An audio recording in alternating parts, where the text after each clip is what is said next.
दोस्तों, रेडियो बिंदास 91.2 FM पर आपका बहुत बहुत स्वागत है। परिचर्चा के दूसरे भाग में हम बात करेंगे आधुनिक जीवन मूल्य और महिला सशक्तिकरण। आज फिर से हमारे साथ हैं श्री मनोहर लाल जी चौरसिया, शोधार्थी दर्शन शास्त्र, डॉक्टर हरि सिंह गौर विश्वविद्यालय सागर, जो कि रिटायर्ड सहायक आपूर्ति अधिकारी भी हैं। चौरसिया जी, हमारे स्टूडियो में आपका बहुत बहुत स्वागत है। तो सबसे पहले हम यही जानना चाहेंगे कि आपका जो विषय है आधुनिक जीवन मूल्य और भारत महिला सशक्तिकरण का संदर्भ, इस बारे में आप हमें थोड़ा विस्तार से बताइए।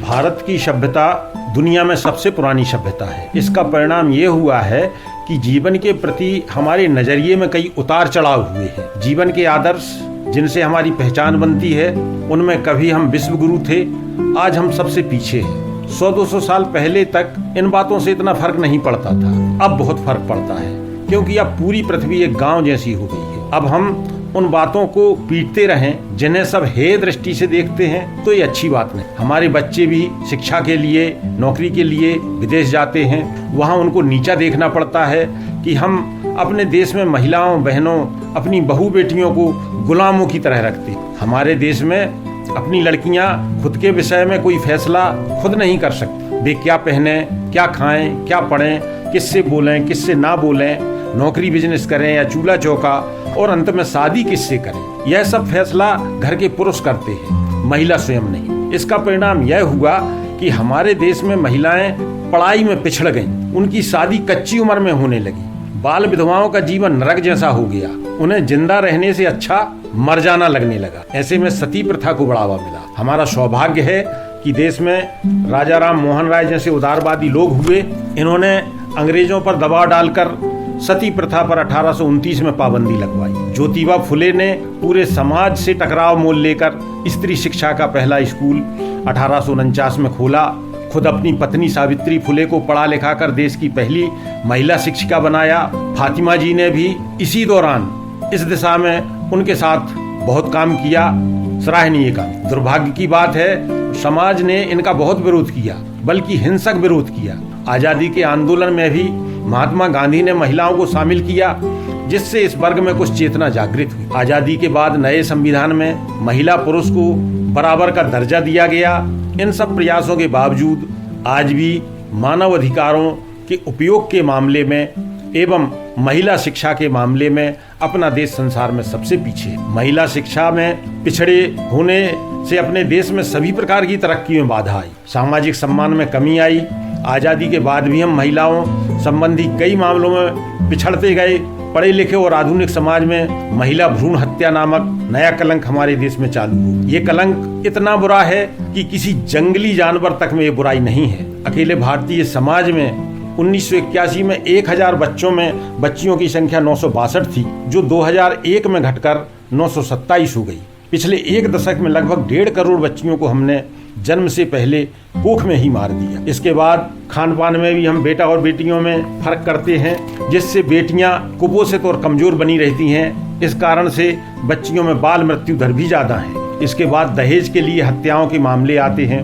2019 के एक साल में अकेले उत्तर प्रदेश, बिहार और मध्य प्रदेश में क्रमशः 2410, 1120 और 550 दहेज हत्याओं की रिपोर्ट थानों में दर्ज हुई है। वास्तव में ये संख्या इससे कई गुनी हो सकती। पूरा समाज इन हत्याओं का दोषी है। हम कौन सा मुंह लेकर संसार के सामने खड़े हों, वास्तव में शर्म की बात है। संसार में हमारे समाज, देश और सभ्यता के पिछड़े होने के पीछे महिला संबंधी हमारी परंपरागत सोच ही है, क्योंकि हम आधी आबादी को तो विकास में भाग लेने का अवसर ही नहीं देते।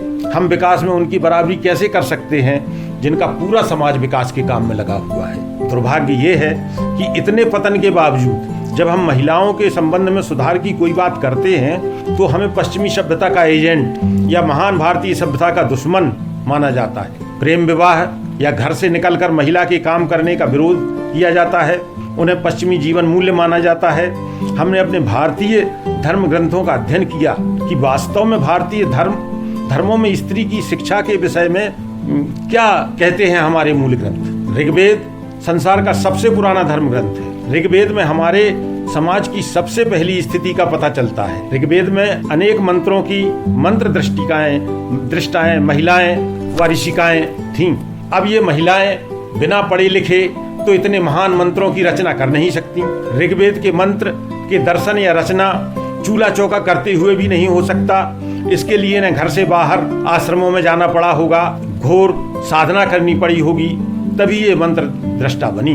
पुराणों महाकाव्यों में भी सिद्ध होता है कि अनेक राजकुमारियां, स्त्रियां अन्य विद्याओं में पारंगत नहीं थी, बल्कि रथ चलाने, अस्त्र शस्त्र चलाने, युद्ध में भी कुशल थी। ऐसी स्थिति 1500 ईसा पूर्व से 700 ईसा पूर्व तक मानी जा सकती। यह बात भी सही है कि वर्ण व्यवस्था के होने के कारण केवल उच्च वर्ग की महिलाओं को ही पढ़ने लिखने की सुविधाएं थीं। ईसा पूर्व 5वीं शताब्दी तक जाति और वर्ण व्यवस्था ज्यादा कठोर हो चुकी थी। बुद्ध और महावीर द्वारा जाति व वर्ण व्यवस्था का घोर विरोध किया गया। उन्होंने शिक्षा और धर्म के द्वार सभी के लिए खोले। महिलाओं के सशक्तिकरण को बुद्ध ने इतना अधिक महत्व दिया कि आज की स्थिति में पश्चिम वालों को भी आश्चर्य होगा। कुछ प्रसंग की चर्चा उचित होगी, जैसे गौतम बुद्ध किसकी प्रशंसा करते हैं। अपने इतने महान जीवन में बुद्ध वैशाली के एक उग्र नाम के गृहपति के बड़े प्रशंसक थे। इतने प्रशंसक थे कि अन्य भिक्षुओं ने उसकी सच्चाई जानने हेतु उग्र के घर पहुंच गए और पूछा कि भैया वे कौन सी 8 विशेषताएं आप में हैं जिनके कारण भगवान आपकी प्रशंसा करते हैं। उग्र ने जो बातें कही उनमें से एक महिला गरिमा को लेकर भी थी। वो ये थी कि उग्र की पत्नी ने उसको बताया कि उसके मन में अमुक पुरुष की आकांक्षा है। उग्र ने उस आदमी को बुलाकर हमेशा के लिए पत्नी का पाणी ग्रहण करवा दिया। ऐसा करने में उसका मन जरा भी विचलित नहीं हुआ। महिला की मर्जी और गरिमा का इतना बड़ा सम्मान हमें पश्चिम जगत में भी कम ही देखने को मिलेगा। बुद्ध इस कारण से उग्र के प्रशंसक थे। यह भी बहुत बड़ी बात है, क्योंकि बुद्ध के संग में एक से एक त्यागी राजकुमार तक थे, जो राजपाट छोड़कर घर से बेघर होकर संघ में प्रव्रजित हुए थे। अनेक राजा रानियां उनकी उपासक थीं, किंतु बुद्ध उग्र नामक गृहपति के प्रशंसक थे। वह भी इतने बड़े प्रशंसक कि भिक्षु उनके घर पता करने चले गए। दूसरा प्रसंग है कि बुद्ध किसकी निंदा करते हैं। सभाओं आदि में ना बैठने वाली महिलाओं और व्यापार के लिए कंबोज मतलब वर्तमान अफगानिस्तान प्रांत ना जाने वाली महिलाओं की बुद्ध निंदा करते हैं। उन्हें आलसी और मूर्ख तक कहते हैं। वर्तमान संदर्भ में ये बहुत बड़ी बात है कि बुद्ध व्यापार को विदेश ना जाने वाली तथा सभाओं में ना बैठने वाली महिलाओं की निंदा करते हैं। इन दोनों प्रसंगों में महिला को लेकर बुद्ध की मानसिकता का अनुमान लगाया जा सकता है। यह भी अनुमान लगाया जा सकता है कि सभा में बैठने को तथा विदेश व्यापार कोई अनपढ़ गंवार तो कर नहीं सकता। मतलब उस समय महिलाएं पढ़ी लिखी होती थी। अनेक अवसरों पर बुद्ध ने ये उपदेश दिया है कि महिलाओं को चाहे कपास का, चाहे ऊन का, चाहे गौपालन या कोई ना कोई शिल्प जरूर सीखना चाहिए। इसका मतलब है कि बुद्ध महिलाओं को आर्थिक रूप से आत्मनिर्भर देखना चाहते। महिलाओं को लेकर एक और खास प्रसंग है। मगध नरेश अजात शत्रु बज्जीगण को जीतना और लूटना चाहते हैं। इसके विषय में बुद्ध का आशीर्वाद लेने के वास्ते अपने मंत्री को बुद्ध के पास भेजते हैं। बुद्ध 7 बातें बताते हैं जिनके कारण अजात शत्रु का जीतना संभव नहीं है। उनमें एक बात यह भी है कि बज्जीगण के लोग अपनी महिलाओं के साथ जबरदस्ती करके उन्हें छीन कर अपना घर नहीं बसा, इसलिए उनकी उन्नति ही होगी, अवनति नहीं। मतलब महिला सम्मान को राजनीति में भी बुद्ध बहुत भारी सम्मान देते हैं। बुद्ध ने धर्म के मामले में भी महिलाओं से कोई भेदभाव नहीं किया। बुद्ध ने महिला पुरुष उपासक उपासिकाओं को समान रूप से पंचशील, भिक्षु भिक्षुणियों को समान रूप से अष्टशील पालन विहित किया। संघ की अयोग्यता के समान नियम निर्धारित। बुद्ध शुरू में महिलाओं को घर से बेघर प्रव्रजित करने में बहुत हिचकिचाते, परंतु जब आनंद यह प्रश्न उठा देते हैं कि क्या बुद्ध के मत में स्त्रियों के धर्म को और निर्वाण का अधिकार स्त्रियों को नहीं है या उनके साथ ये भेदभाव है, तो बुद्ध महिलाओं को घर से बेघर होके प्रव्रज्या लेने की अनुमति देते हैं और भिक्षुणियों का संघ बनाते। ऋग्वेद काल से बुद्ध काल तक के अध्ययन में हम यह भी पाते हैं कि इस दौरान सती प्रथा नहीं थी। इस काल में बाल विवाह का भी कोई उल्लेख हमें नहीं मिलता। वयस्क होने पर ही विवाह होते थे। इस प्रकार हम डंके की चोट पर यह कह सकते हैं कि आज महिला शिक्षा, महिला आत्मनिर्भरता, महिला व्यवसाय, वयस्क होने पर विवाह, महिला की मर्जी से विवाह आदि पश्चिमी जीवन मूल्य नहीं है। ये हमारे अपने जीवन मूल्य हैं। हम यदि इनको फिर से अपना लेंगे तो हमारा आर्थिक सामाजिक विकास होगा। हमें किसी के सामने शर्मिंदा नहीं होना पड़े। इस विषय पर अभी आप मनोहर लाल चौरसिया जी से सार्थक संवाद सुन रहे थे। हमारी चर्चा जारी रहेगी। आइए अब सुनते हैं ये गीत।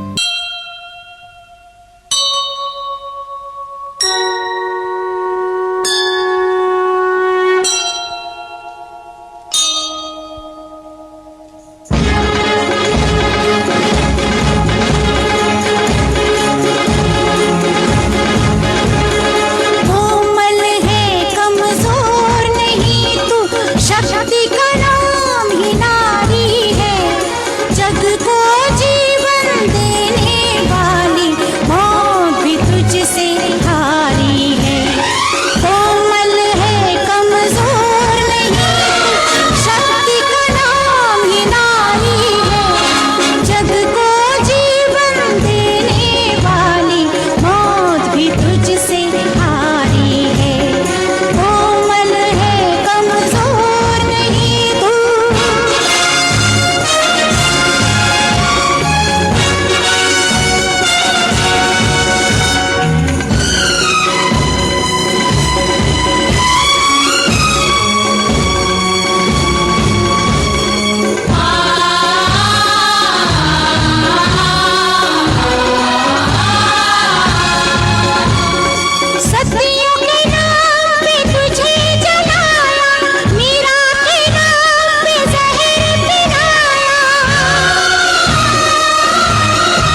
बहुत बढ़िया चौरसिया जी, आपने बहुत विस्तार से और बहुत ही गहराई से महिला सशक्तिकरण पर अपने विचार व्यक्त किए।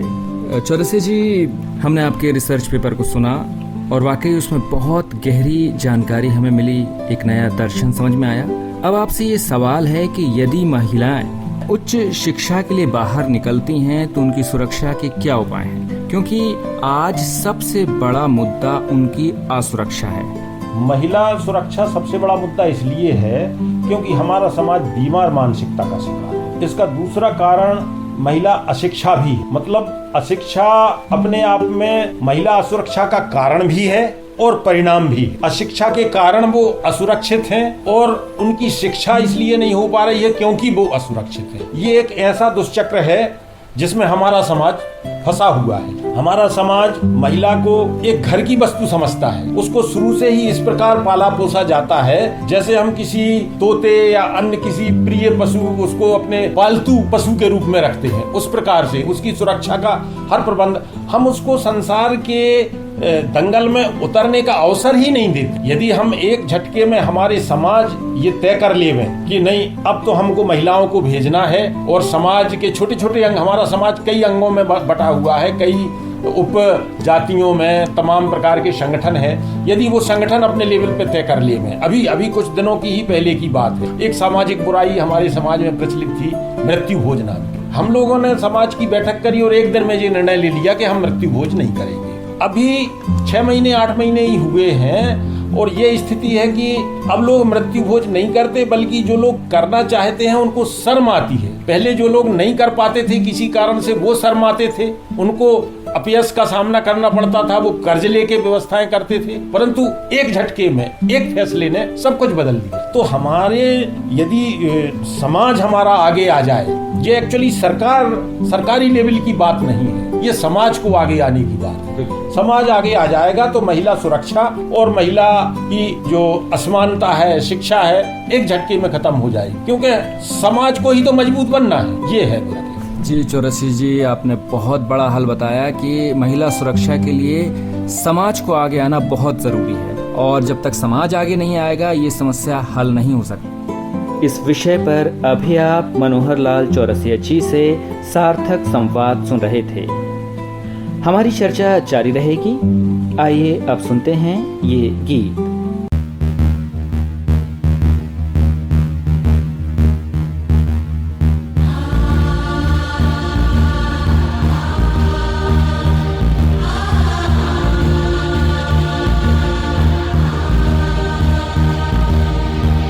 कटूंगी ना जलूंगी ना मिटूंगी ना मरूंगी, ना कटूंगी ना जलूंगी ना मिटूंगी ना मरूंगी। मैं थी, मैं हूँ, मैं रहूंगी। मैं थी, मैं हूँ, मैं रहूंगी। मैं थी, मैं हूँ, मैं रहूंगी। मैं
सर, दूसरा सवाल मेरा आपसे ये है कि महिला और पुरुष को एक ही गाड़ी के दो पहिए समान मानते हैं, लेकिन ये स्थिति संसार में कहीं दिखाई नहीं देती। इस समानता पर पहुंचने के और कौन कौन से प्रयास होने चाहिए या हम कर सकते हैं? दो पहियों की उपमा बहुत अच्छी लगती है, परंतु जब इसका अर्थ यह लगाया जाता है कि एक घर का काम देखे, दूसरा पैसे कमाने का काम देखे, तो इस सोच का परिणाम घातक होता है। महिला पुरुष पर निर्भर हो जाती। मेरा आशय समान आत्मनिर्भरता, समान आत्मसम्मान और अपने फैसले खुद करने का अधिकार है। दोनों की अपनी अपनी पूर्ण गरिमा होनी चाहिए, एक गरिमा में हिस्सेदारी नहीं। अभी तक बहुत फर्क है। आप कहीं भी जा रहे हैं, आपको कोई बस या ट्रेन का डिब्बा एकदम खाली मिल जाता है तो आप बहुत खुश होंगे, आपको अच्छा लगेगा। परंतु आपकी पत्नी कहीं अकेली जा रही हो और ऐसी स्थिति में उनको खाली डिब्बा मिल जाए या खाली बस मिल जाए तो उनको डर लगेगा। आपकी अब एक समान पहियों की मानसिकता में कितना बड़ा ट्रेन के डिब्बे का उदाहरण दिया, वास्तविकता है। चाहे कितना भी दबंग महिला हो, कितनी भी लड़ाकू महिला हो, परंतु यदि वो अकेली डिब्बे में या अकेली बस में सवार नहीं होना चाहिए। ये बात आपकी बिल्कुल सही है। वो यात्रा स्थगित कर देगी। अकेले सफर करना आज भी महिलाओं के लिए बहुत कठिन होता है। कठिन ही नहीं होता है, उन पे मन पे बहुत अवसाद डालने वाला होता है, बहुत अवसाद डालने वाला। हमें केवल परिवार के क्षेत्र में ही नहीं, जीवन के हर क्षेत्र में प्रयास करना हो। जिन स्थितियों को महिलाओं के लिए अशुभ माना जाता है, जैसे शादी न करने वाली महिला या अकेले रहने का फैसला करने वाली महिला, इन या तर्कपूर्ण व्यवहार करने वाली महिला अपने सहकर्मियों से या किसी अपने ऑफिस में जो हर जगह तर्क करती है, अपने लॉजिक पे चलती है, ऐसी महिलाओं को हम अक्सर सम्मान की नजर से नहीं देखते, परंतु वास्तव में इनका गौरव किया जाना चाहिए, इनकी इज्जत की जानी चाहिए। इनके आगे बढ़ने से ही हमारा समाज आगे बढ़ेगा। ये मेरा। चौरसिया जी, बाल विवाह और दहेज प्रथा जैसी कुप्रथा समाज के लिए आज भी एक कलंक है। इस विषय में आपके क्या विचार हैं?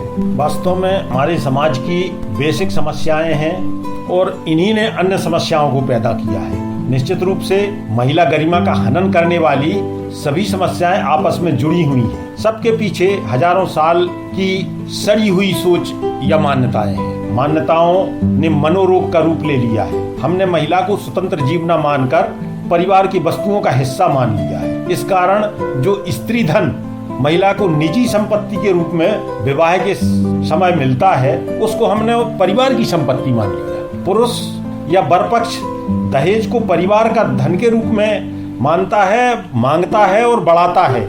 इसमें शर्म का तत्व खत्म हो गया है। दूसरी ओर कन्या पक्ष कन्या को स्वतंत्र जीव न मानकर परिवार के ऊपर बोझ का हिस्सा मानता है। इस प्रकार कन्या दोनों ओर से कहना चाहिए दो पार्टों के बीच में फंसी हुई स्थिति में है। बाल विवाह के साथ कुछ धार्मिक मान्यताएं जुड़ गई, परंतु व्यवहारिक कारण यह भी है कि छोटा बच्चा रहने के कारण वर की हैसियत खुलकर सामने नहीं आ पाती। केवल वर के परिवार की हैसियत के हिसाब से ही दहेज देना होता है। इसलिए बाल विवाह आर्थिक रूप से सस्ता होता है। वर पक्ष बालिका वधू का शोषण आसानी से कर सकता है, उसे ऐसी मान्यता में ढाल सकता है कि वह आजीवन अपने शोषण को अपना गौरव मानती रहे। ये इन दोनों कुरीतियों के मूल कारण हैं। बहुत बढ़िया चौरसिया जी, आपने बहुत गंभीर तरीके से इस प्रश्न पे अपने विचार रखे। अच्छा चौरसिया जी, अब हमारा एक और सवाल आपसे है कि पुराने समय में हमारे जो धर्म ग्रंथ हैं, जो हमारे वेद हैं, उनके अनुसार भी महिला पुरुष की समानता थी, पर आज वो चीज उस तरीके से नहीं दिखाई देती। इस बात पर आपका क्या विचार है?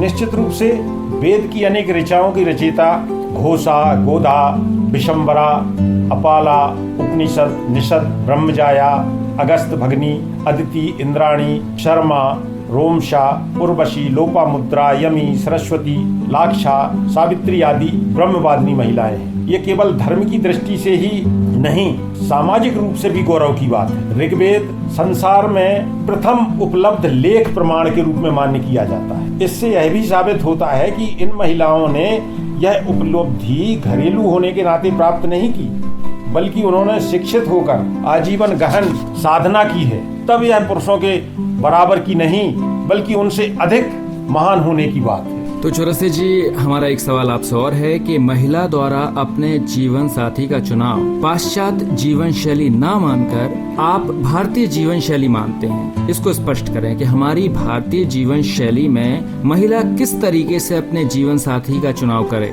पाश्चात्य तरीके से महिला द्वारा जीवन साथी का चुनाव का आशय यह है कि वर के चुनाव में महिला पूर्ण स्वतंत्र हो। इस तरह की मान्यता को लेकर भारत में पूर्व काल में विवाह की 2 विधियां प्रचलित थीं और पर्याप्त रूप से सम्मान इन विधियों को प्राप्त था।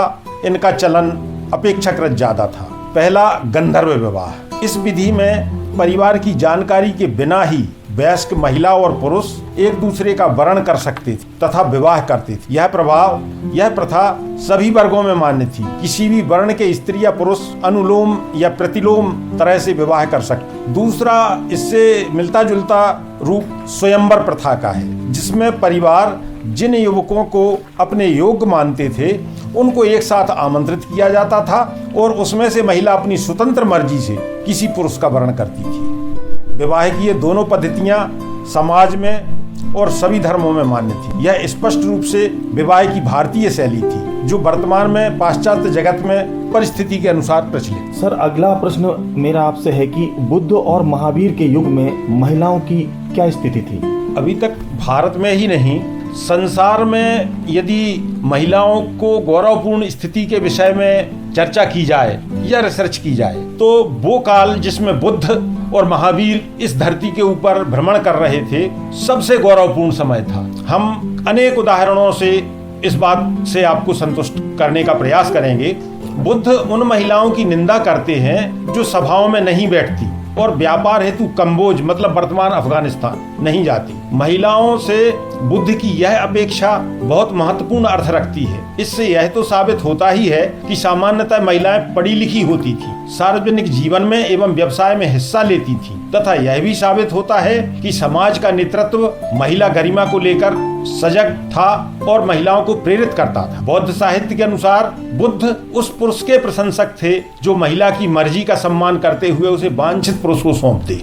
बौद्ध साहित्य या जैन साहित्य में इस बात के कोई साक्ष्य नहीं है कि समाज में बाल विवाह या सती प्रथा जैसी बुराई थी। यह बात साफ है कि उस समय तक जाति और वर्ण व्यवस्था कठोर हो चुकी थी। बुद्ध ने जाति और वर्णों का विरोध किया, अपने धर्म में इन बुराइयों को स्थान नहीं दिया और अपना जो समाज बनाया वो जातियों और वर्णों से तथा महिला की गरिमा से परिपूर्ण था। हमारी बुराइयां उसके बाद चालू होती, ये मेरा कहना है। आधुनिक जीवन मूल्य और भारत महिला सशक्तिकरण का संदर्भ, इस विषय पर बहुत रोचक जानकारी चौरसिया जी आपने दी, लेकिन फिर भी हम ये चाहते हैं कि कार्यक्रम के आखिर में आप कोई ऐसा संदेश हमारे श्रोताओं को दें जिससे उन्हें कोई शिकायत ना हो। अमजद भाई, शिकायत किस बात की हो सकती है? मैं उस बात को अपने मन में यदि समझ पा रहा हूँ तो जहाँ तक संभावना ये है कि कोई ये समझे कि मैंने ये अपने भारतीय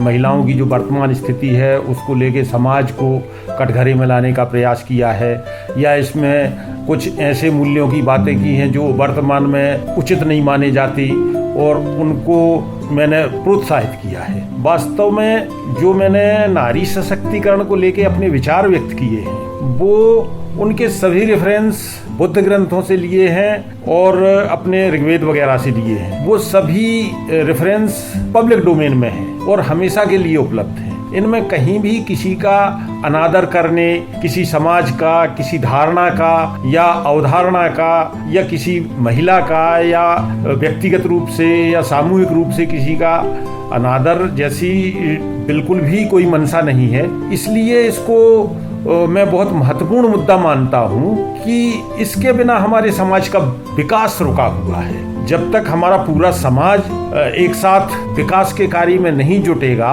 तब तक हम अन्य समाजों की बराबरी कभी नहीं कर पाएंगे। अभी हमारी आधी आबादी हमारे ही शोषण का शिकार है और वो ना तो अपना कोई योगदान कर पा रही है और ना हम उसको कोई योगदान करने की स्थितियां पैदा कर रहे हैं। अब इसमें किसी की, देखिए, जहाँ तक नारी गरिमा या नारी सम्मान का बात, वो एकदम निरपेक्ष विषय है और कहीं भी किसी भी रूप में ये कल्पना नहीं की जा सकती कि मेरे द्वारा या बुद्ध के महान ग्रंथों द्वारा या ऋग्वेद कि ऋचाओं द्वारा किसी के अपमान या किसी पुरानी बात की गई है। एक्चुअली वो आज हम उनको इसलिए दोहराने को विवश हैं क्योंकि ये बातें पुरानी ना मानी जाए, ये दूसरों की ना मानी जाए, ये अपनी मानी जाए। और ये बात सबके सम्मान बढ़ाने के लिए मेरे द्वारा कही गई। यदि हम कहते हैं कि ये मूल्य हमारे हैं, जिनकी तरफ हम लालच भरी दृष्टि से देखते भी हैं और उनको हम तिरस्कार भी उनका करते हैं, इसलिए क्योंकि वो विदेशी मूल्य माने जाते हैं। इसलिए मैंने प्रयास ये किया है